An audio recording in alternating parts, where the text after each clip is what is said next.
This is an Eye on Annapolis bonus podcast. We're down here at Bread and Butter Kitchen on the banks of Annapolis Harbor with Betty Buck. And Betty is the former owner of a wonderfully philanthropic organization which bears her name and her father's name, Buck Distributing, which is a beer distributor. And you've been on this podcast. Actually, this is your third time. One time was with, I think you were with Leinenkugel and the sponsor for the Bay Bridge Paddle. Right. And then another time when you were running the show for the Denims and Diamonds, which I hope comes back again. Me too. I hope we're back next year. You know, that is such a great party, and you guys did such a wonderful job for that. And it's, I think the last time was actually, it was still Anne Arundel Medical Center. It wasn't under the new guise of Luminous or something. Right, but it was. Hopefully that will come back again this year. But we're not going to be talking about beer, and we're not going to be talking about Denims and Diamonds. You actually sold your beer distributorship. Yes, I did. For a much, I want to say nobler cause, but because you had to, I guess is I did. What you want to say. And, you know, you might want to sit here and say, well, yeah, they must have run into money problems or anything like this. But you sold it because you had to establish a new foundation, and it's called the HM2 Buck for Hope Foundation. And that's in honor of your son, who was in the Navy and basically asked you to do this. Yes. A lot of people don't understand. The HM2 was his rank. He was a Navy corpsman, and he loved being a Navy corpsman, which was unusual because this was the kid you had to lay across to get a shot, even at age 18. So, and Danny was a trouble kid and drank too much. And basically I said, you need to go into service, you pick it. And he picked the Navy. So when he came to me and said, I'm going to be a Navy corpsman, I said, have you lost your mind? You faint at the sight of blood.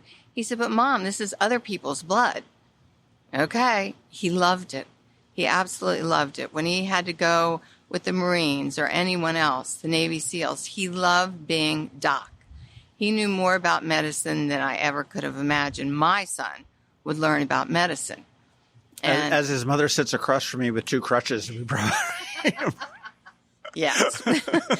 But he loved it. It made him thrive. I saw a whole different side to him. He loved doing what he did.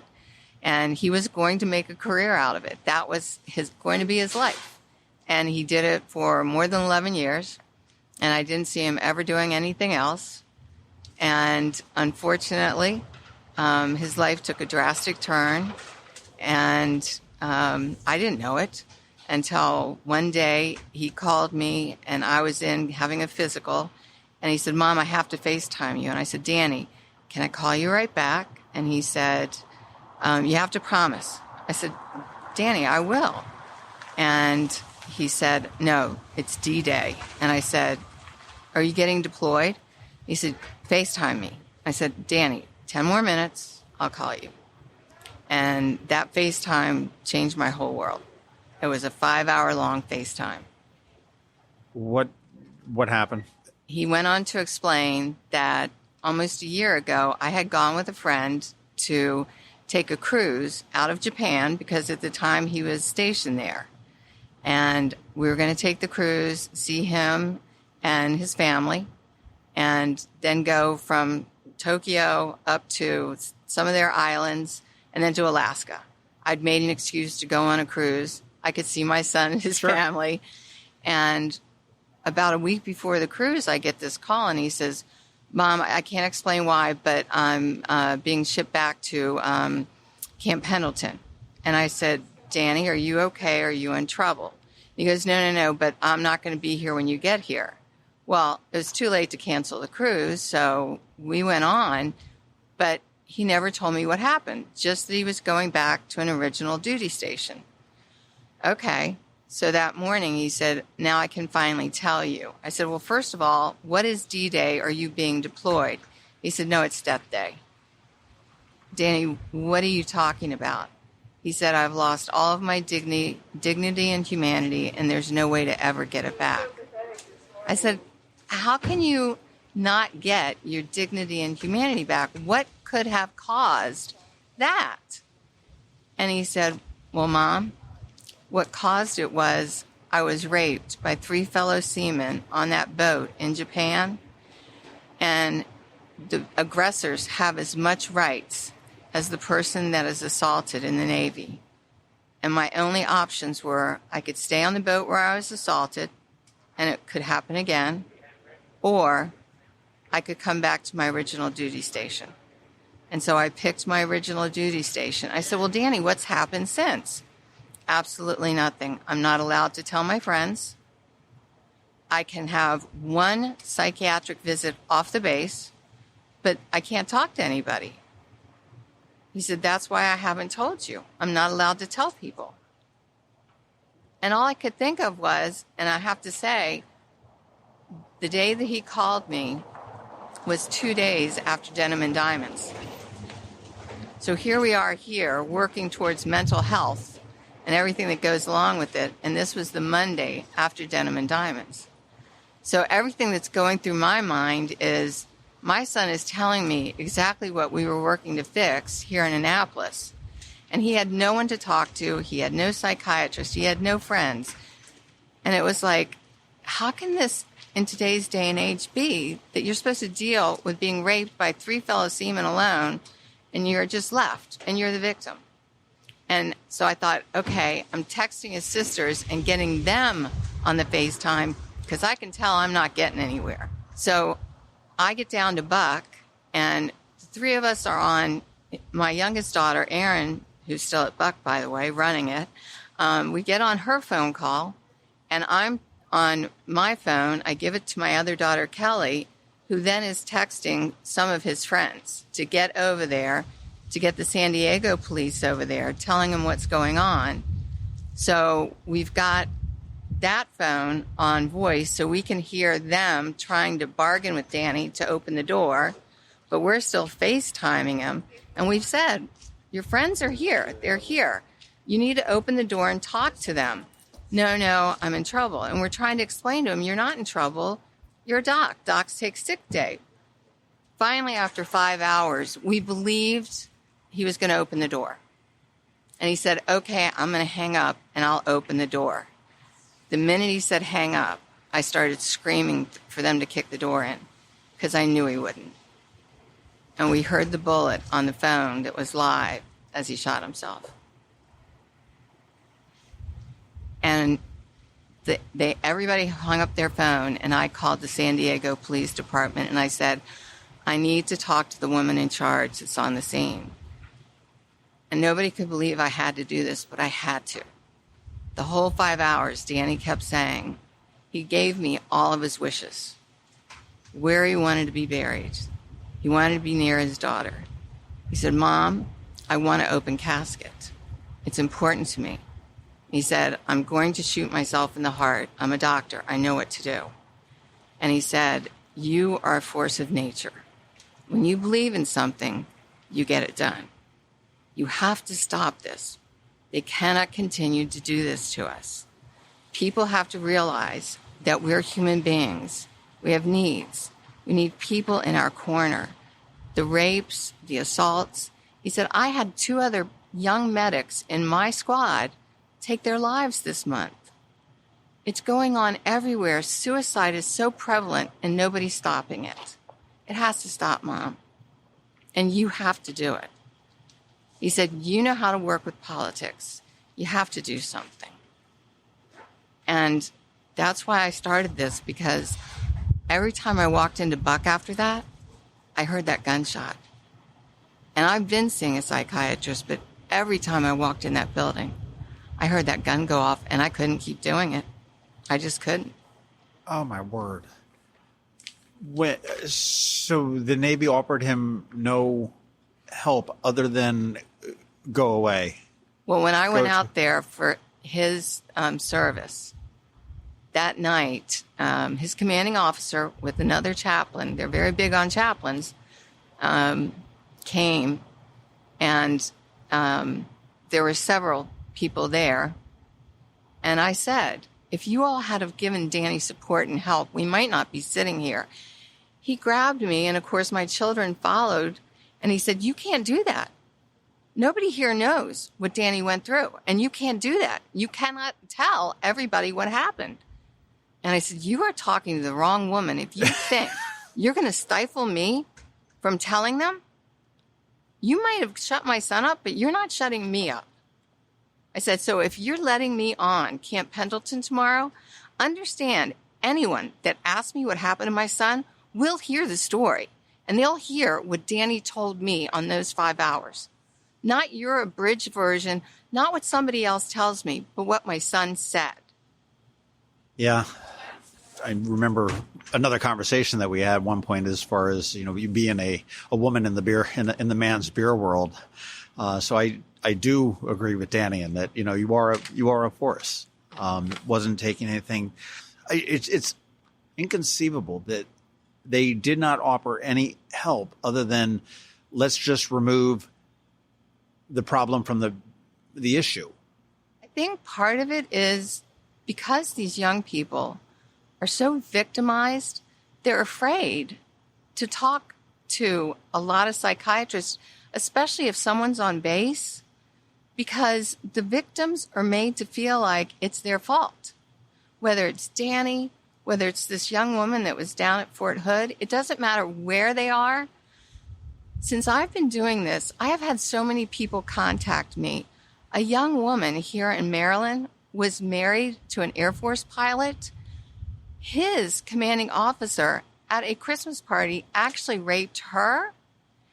And because this young flight pilot complained to his commanding officer that did this, he was transferred. And ruined his career. It ruined his career. He was supposed to get something else happen to him, that he was being raised and sent to a better promotion. Well, of course he didn't get that, and he got in trouble because he said, what you did to my wife was wrong. And she's not even the person in the military. She's a spouse. So it doesn't get better. There was an article this year in the Baltimore Sun where they made the comment, and I have it on my desk because I don't ever want to let this go, where they made the comment in 2020, thanks to COVID, every one of our military schools, rapes went down, except for the Navy base, but it only went up by 9. It only went up by 9. Are we supposed to be proud of that statistic? There's a low bar. We are trusting our best and brightest for these academies to come out and lead us if this country gets in trouble, and we are not protecting them. We just had, thank you, dear Lord God, the Secretary of the Defense come out and make a statement saying that all assaults in every military branch needs to go to the civilian courts. We have several. Amy Klobuchar is one of them, and there are several other female senators have been yelling about this since 2003 and 2004, trying to put bills through, and every time they get stopped when they get to the Armed Services Committee. They can't get them out on a vote. What's the problem getting it out of the Armed Services Committee? Because it's run by a bunch of old white guys? 2 senators. 2 white male senators. The same 2 stop it every time. Let me back up a little bit. How is Catherine and Sarah doing? That's Danny's wife and daughter. Yes, they're doing very well. Catherine is an amazing woman.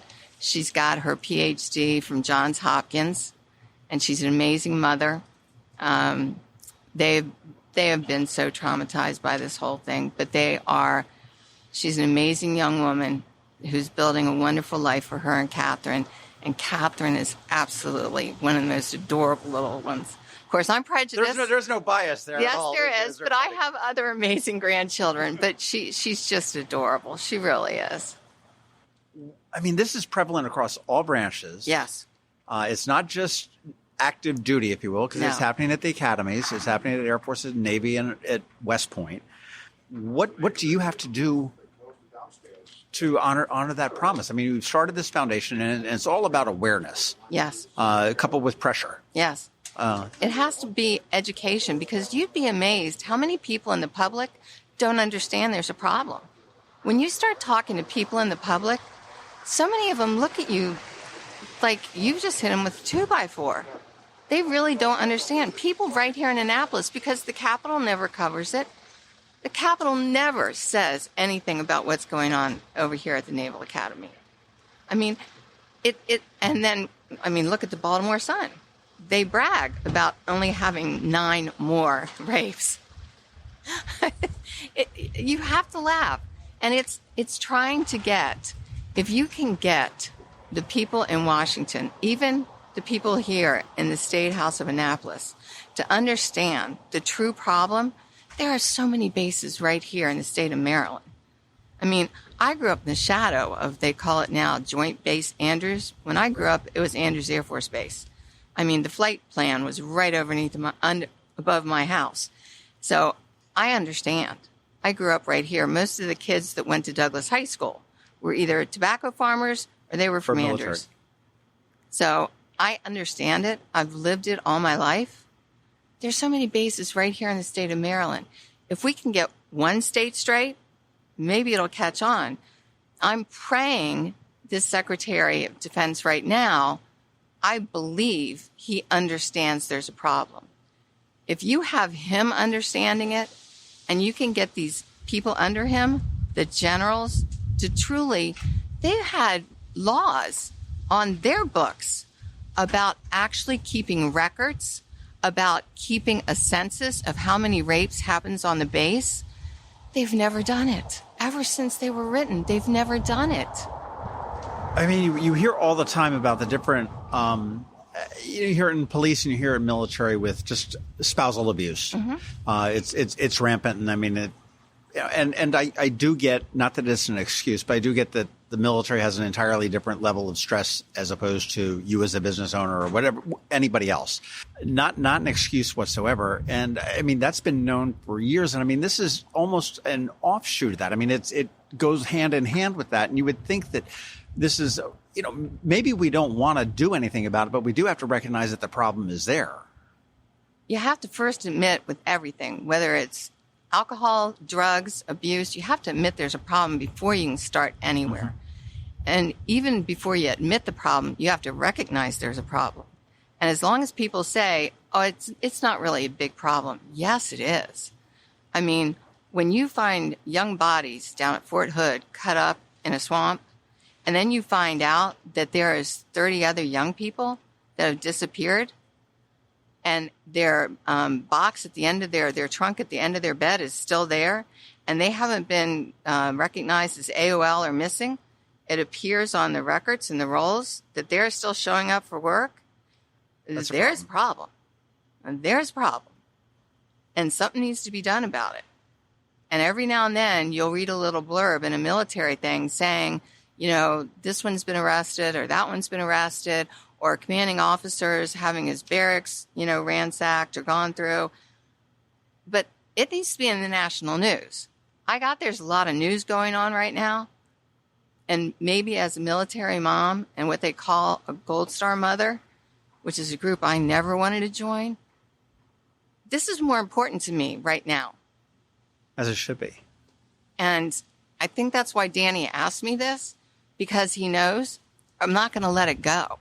So we waited for COVID to be over, and now we're planning our first event. And there's going to be a whole lot of more events because we need to bring focus and notice to it. And I'm not going to stop until we get that notice and we get that focus. Well, let's talk about the event. It is October 24th at the Marriott, right? Yes. Oh, is that called Marriott? Autograph. Now it's the Waterfront Autograph? Hotel. By Autograph or something? Yes. And that I picked that day because that would have been Danny's birthday. So, and being from Prince George's County, that's a bye week for the Redskins. So the Redskins aren't playing. Right. The Washington football team, you mean? No, I mean the Redskins. I told you I was born and raised in Prince George's County. They will always be the Redskins to me. Sorry. And the Ravens play at 1:00. So we did 3 to 8. So The game should be almost over, and I'm sure we might find a TV in the room just for those diehard Ravens fans. Hopefully all of their games won't be that heartbreak where we're watching to the last second for Tucker to bring us out. Right. But it's going to be a great event. It's, again, just helping us to bring awareness. Since I did sell my business, I kept a lot of beer paraphernalia, sports paraphernalia, things that most of the general public can't get. Sure. So I have a lot of that, and a lot of my friends from the restaurant industry have given me things to auction off. And I just really want everybody to come in comfortable clothes. It's not a foo-foo gala. It's going to be a lot of great, good finger food, and Buck Distributing has donated beer, so I want to make sure I thank them for that. Okay, so October 24th at the Waterfront Hotel, which is the former Marriott right down on Compromise Street. Right. Tickets are available at HM2 Buck for Hope. Yes. And that's spelled out FOR, not the number 4, .com. Right. And you are a nonprofit? Yes, we are. Okay. Mm-hmm. And so you can contribute directly on the website, I'm assuming. Yes. But you can contribute by obviously attending. Yes, absolutely. And, if you've got something to donate, I'm sure you can donate, and you'll be willing to take that. Now, this is sort of the launch of the foundation. The foundation is fairly new to you. Yes, we started actually in July of 2020, but of course with COVID, we have been doing it slowly. I actually bought a historic building downtown, right at the corner of Duke of Gloucester and Conduit. Okay. And we decided after we were in there for about almost a year that although I love my ghosts, it was time to maybe do a little renovation. The floors were squeaking a little bit much, and I thought I might be in the basement before I knew it. So right now it is closed for renovations, and we will be back in November. So yeah, you think so? No, I'm pretty sure. So we'll probably throw another little get together to show our new little offices. They're not going to be huge and grand because the money is going back to doing what we want to do. So it's not going to be plush. We have one employee, and she's the one that keeps the books and keeps us straight. Right. I don't take a salary. The money is strictly going to what we're doing. The advocacy for what you're doing. Right. You're like the pit bull of mothers, and rightfully so with this. I'm still shaking my head in disbelief that there was no ramifications to the 3 people that raped your son. What scares me the most is they had done this before, and they were still on that boat. NCIS, which we've all seen on TV, is a real entity. And my daughter Kelly had talked to the investigator numerous times, and they were still on the case. Of course, with Danny's death, in his case, they lost the evidence. But what scares me is these 3 seamen, I can't use too many words when I say that, we're still together on that same boat. So as a mother, how many other victims have there been? Right. That's what upsets me the worst. And how many other victims will there be? Mm-hmm. People deal with trauma in any number of different ways. I mean, you hear about the Boy Scouts, that people that are 50, 60 years removed from sexual assault or sexual abuse in the Boy Scouts that are going through, and it's very easy to sit there and say, oh my gosh, it's been 50 years, get over it. But it's not something like that. It's not. I mean, I've learned so much about suicide and about sexual abuse since this happened to Danny. And when he said to me, Mom, I have lost all my dignity and all my humanity, he couldn't have put it any better than he said it. And I have never lost the meaning of those words, because that is genuinely and truly how he felt. He had lost everything, and there was no amount of therapy that was going to get that back for him. There just wasn't. And he just felt like there was no other way. And I've had other friends that have lost children to suicide, and some of them don't understand how I've learned to become this calm. And unfortunately, I've learned that whether it was that day or another day, I was going to lose Danny. Danny had made up his mind that he could no longer deal with the pain that he was in. There was no other way for him but that. So Danny's friends and the San Diego police might have stopped them that day, but there was going to be another day. And what I've learned is when people feel that desperate about suicide, it has nothing to do with you. You've had no shortcomings. You have not done enough for your child, your spouse, your brother, your sister. It's them. They're in such pain at that moment. There is nothing you can do. I've had another friend that lost somebody just recently, and it just broke my heart. And if there's one message, it's that you can't take responsibility for their decision. You just can't. Yeah. And please get help. Please get help. Well, if there's any kind of a shining star in this whole thing, is that people are starting to recognize, vis-a-vis with what Anne Arundel Medical Center has done, that mental health is just as important as making sure the ticker, the knee, or whatever it is, it's going to work to make sure that you get help. And there are people that are able to do it. Yes, it's very important. Silly, but one of the things, if you think somebody is, struggling with something, you may not know what they're struggling with. And certainly in the case of Danny, you wouldn't know. But if you suspect something, are you okay? You need to talk. What can we do? Because there's a way to, there's plenty of help out there. We just have to figure a way to get it to the folks. To be able. Absolutely. Betty, I think what you're doing is amazing. I think people get in there to support it. Go check it out. H2buckforhope.com. That's the number 2 and the word 4 is the foundation. And find out ways that you can help get this word out and put pressure. I mean, we got 2 old white guys in the Senate that are one's a Democrat and one's a Republican. It's one on each side. Yeah. This legislation, these rules, whatever they're going to do, need to get off of the floor. They need to be implemented, and it needs to come from the top down. It does need to come from our government to sit there and say this is not tolerable.